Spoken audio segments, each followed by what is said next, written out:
Hi friends, welcome to my channel. ఈరోజు మనము చిక్కుడుకాయ ఫ్రై ఎలా చేసుకోవాలో చూసేద్దామండి. చాలా ఈజీగా సింపుల్గా చూపించేస్తున్నాను. దానికోసం ముందుగా స్టవ్ మీద ప్యాన్ పెట్టుకొని ఇందులో 1.5 టేబుల్ స్పూన్ వరకు ఆయిల్ యాడ్ చేసుకోండి. ఆయిల్ హీట్ ఎక్కిన తర్వాత పోపు దినుసులు అంతా కూడా యాడ్ చేసుకుందాం.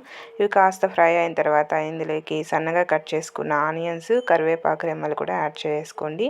అలాగే పచ్చిమిర్చి ఒక 4 తీసుకొని ఈ విధంగా మధ్యలోకి కట్ చేసుకొని యాడ్ చేసుకోవాలి. యాడ్ చేసి ఇవంతా కూడా బాగా ఫ్రై అయ్యేటట్టు ఫ్రై చేసేసుకుందాం. ఈ విధంగా ఇదంతా కూడా చక్కగా ఫ్రై అయ్యేటట్టు ఫ్రై చేసుకున్న తర్వాత ఇక్కడ నేను చిక్కుడుకాయలు బాగా ఇలా తుంచుకొని వాటర్లో 2-3 సార్లు శుభ్రంగా క్లీన్ చేసుకున్నానండి.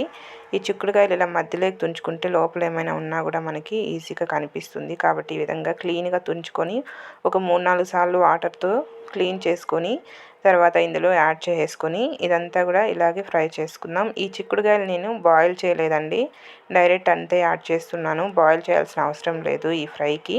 ఇలా చేస్తేనే చాలా బాగుంటుంది. ఇప్పుడు ఇందులోకి రుచికి సరిపడా సాల్ట్ యాడ్ చేసుకుందాము. ఈ విధంగా రుచికి సరిపడా సాల్ట్, అలాగే కొద్దిగా పసుపును కూడా యాడ్ చేసేసుకోండి. ఈ విధంగా ఉప్పు, పసుపు కూడా యాడ్ చేసి ఇదంతా కూడా ఒకసారి బాగా కలిపేలాగా కలిపేసుకోవాలి. ఇదే విధంగా బాగా ఫ్రై చేసుకుందాము. మీడియం ఫ్లేమ్లో పెట్టుకొని ఇలా తిప్పుకుంటూ ఫ్రై చేసుకుంటే మనకి ఈ ముక్కలంతా కూడా చక్కగా ఫ్రై అయిపోతాయి. హై ఫ్లేమ్లో పెట్టద్దు, హై ఫ్లేమ్లో పెడితే కనుక సరిగ్గా ఫ్రై అవ్వదు మనకి. కాబట్టి మీడియం ఫ్లేమ్లో పెట్టుకొని ఇలా తిప్పుకుంటూనే ఉండాలి. ఇలా తిప్పుకుంటూ చక్కగా ఫ్రై చేసుకుంటే మనకి ఇక్కడే ముక్కలంతా కూడా బాగా బాయిల్ అయిపోయి మంచి టేస్ట్, ఫ్లేవర్ అంతా కూడా చాలా బాగా వస్తుంది. ఇలా కొద్దిసేపు వదిలేద్దాం. ఒక 2-3 నిమిషాలు ఇలా వదిలేసి మళ్ళీ ఒకసారి ఇలా తిప్పుకుంటే బాగా మగ్గుతాయి మనకి ఈ చిక్కుడుకాయ ముక్కలంతా కూడా. ఈ ఫ్రై అనేది అలాగే ఉత్తిదే రైస్లో కలుపుకున్నా కూడా చాలా బాగుంటుంది. లేదా పప్పు, సాంబార్ ఇలాంటి వాటికి, రసం ఇలాంటి వాటికి సైడ్ డిష్గా పెట్టుకొని తిన్నా కూడా చాలా టేస్టీగా ఉంటుంది. చూసారు కదా, ఈ విధంగా మధ్య మధ్యలో ఒక 1 మినిట్ 2 మినిట్స్ అలా వదిలేసి మగ్గిన తర్వాత ఇలా తిప్పుకుంటూ ఉండాలి.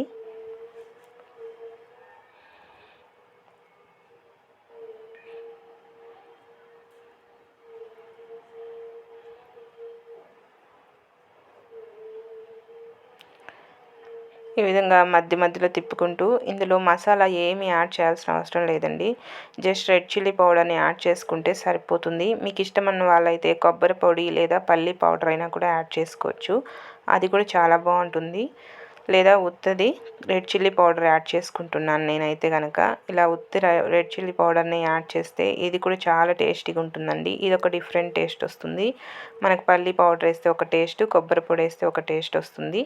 మీకు ఏ విధంగా కావాలన్నా కూడా చేసుకోవచ్చు. ఇదైతే చాలా సింపుల్. లైట్గా రెడ్ చిల్లీ పౌడర్ని యాడ్ చేసి ఒకసారి మొత్తం కూడా కలిసేలాగా కలిపేసుకొని లైట్గా చేతిలోకి వాటర్ తీసుకొని పైన చల్లుకోవాలండి. ఈ కారం అంతా కూడా మాడిపి స్మెల్ రాకుండా ఉండడానికి జస్ట్ చేతిలోకి కొద్దిగా వాటర్ ఇలా తీసుకోండి.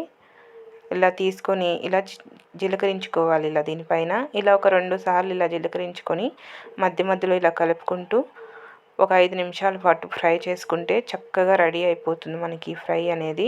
వాటర్ యాడ్ చేయడం వల్ల మనకి ఈ మసాలా అంతా మాడిపోకుండా ఉంటుంది. అలాగే ముక్కలు కూడా సాఫ్ట్గా అవుతాయి. దానికోసమని ఇలా వాటర్ జీలకరించుకోవాలి. అలా అని అదే పనిగా పోసేయద్దు వాటర్, టేస్ట్ అంతా వెళ్ళిపోతుంది.